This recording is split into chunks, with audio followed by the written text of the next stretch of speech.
Over the years, our family's had a share of health problems. So prescriptions are a part of our life. Before we went to the big box store. We both thought it would help us save. But with the long lines and impersonal service, filling prescriptions became a chore.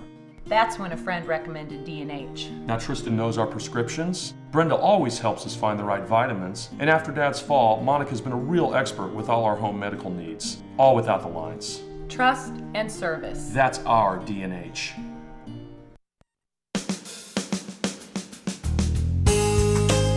Good morning and welcome to Radio Friends. This is Thursday, it's September the 13th, and two topics today, League of Women Voters and National Recovery Month. Let's start first of all with Liz Schmidt, League of Women Voters. Good to have you here, Liz. Thank you. You've got...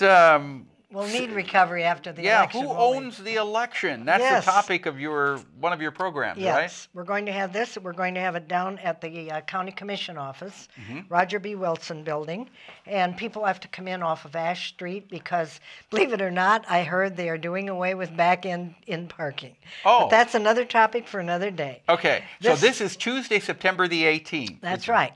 And Jeff Milo will be talking on election money, and Marvin Overby.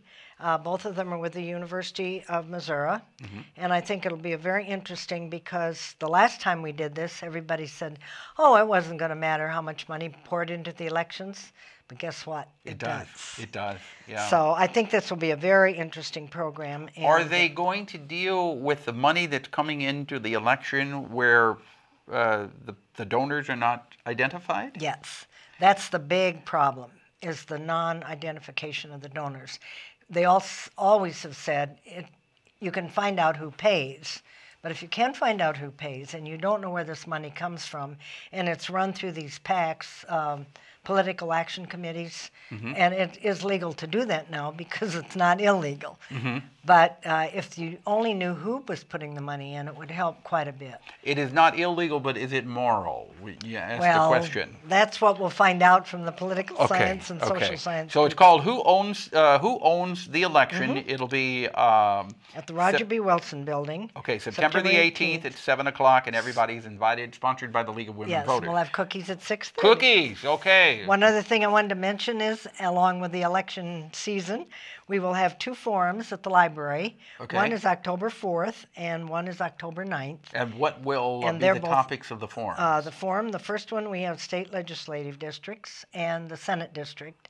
And on Tuesday, October 9th, we're going to have the forum with the Northern and Southern County Commission and public administrators, Boone County Public Administrator, and the ballot issues, which leads right over into your next guest.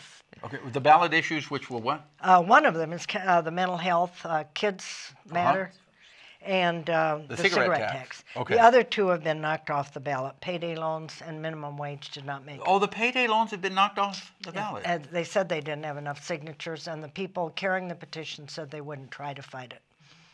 Okay. So we won't have that this time. All right. So if you want more information on any of these events that the League of Women Voters is sponsoring, can they go to your website? Yes, it's LWVCBC, which stands for Columbia Boone County. Okay. At .org, or at .org, excuse me. Yeah, okay, give it to them again. Okay, LWV. CBC.org. CBC.org. Right. And all of these programs that we were talking about will be on your website with the date, time, and place. So again, it's September the 18th, that's next week, at the Boone County Government Center. Then Thursday, October the 4th, and Tuesday, October the 9th at the library. Both are at 6:30. You have cookies beforehand? Yes. Okay. The famous League of Women Voter cookies will be there. Liz Schmidt, thank you so much for coming by. Thank you. Okay, now we turn to Heather Harlan, Phoenix Program. Good to have you here, Heather. Good morning. Always good to be here, Paul. Thank you. This is September National Recovery Month? September is National Recovery Month. It's a month, really it's a national celebration to focus on people who are in long-term recovery from mental health and substance use disorders, to focus on their families, and to focus on professionals that have helped move people forward in their lives with that capacity. Percentage-wise, how many people in our country Are dealing with problems. Well, is that actually, a fair question to ask? yeah, and actually sometimes in their lives, usually it's about almost half the population has some kind of a mental health issue sometime during their lifetime. 50% of our population? Almost 46%. At one time in our life? Yeah. So what we want to focus on is the sort of the messages is that prevention works, treatment is effective, people can and do recover, and that mental health is essential to overall health, physical health. Wait, your head is attached to your body. Yes. Yes. They're attached, and so it's really essential. So this is part of our observance. And the theme this year is recovery, it's worth it. Yeah. And not too long ago, our executive director, Deborah Bestie, chatted with 3 individuals who are in long-term recovery. They had about 14 to 15 years of being clean and sober between them. And between the 3 of them, since they've been in recovery, they've earned $1.19 million, paid over $235,000 in federal and state taxes, supported 9 dependents, bought cars and vehicles. They've saved more than $1 million in incarceration costs, law enforcement, and not having to put their children in foster care.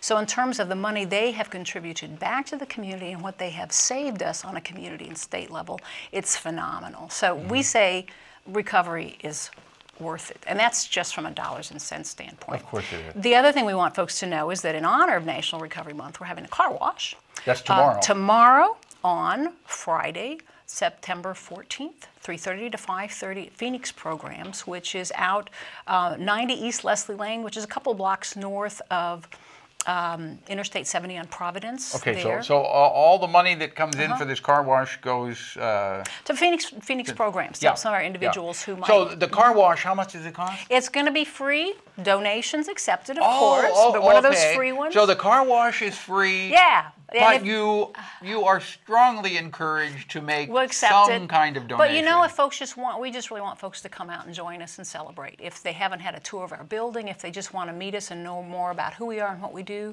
and we invite people to check us out on the website, www.phoenixprogramsinc. Like us on Facebook, again, Phoenix Programs, Inc., or follow us on Twitter to get more information, just to find out more about who we are and what we do. It's really part of a big celebration. You know, we're out of time, just about out of time, but you made a statement 2 or 3 minutes ago about mental health being a part of our physical health, too. Yeah. And that is so very true. Put it in very simple terms. Imagine days when you get up and you're feeling depressed, or you're feeling down, or you're feeling totally irritated or aggravated about something. Physically, you don't feel well either. Right. But then, when you get out of that blue funk mood, you start to physically feel better. So put it all together there. And it occurred to me one day, it takes time, energy, and resources, if those of us that have good health, to maintain it. It takes time, energy, and resources if we don't have good health. So, National Recovery Month, come out and join us at the car wash tomorrow. Thank you so much, Thanks, Heather Paul. Harlan. Okay, we're out of time for today. Tomorrow, music with Kathy and Dave. Our program directed by Travis McMillen of the Reynolds Journalism Institute. Audio is Pat Akers, KBIA. Our floor director is Danny Matteson, and our assistant producer and guest coordinator, Uncle James Mauser. And to watch this program, go to kbia.org, click on Talk Shows, and click on Radio Friend. Bye-bye.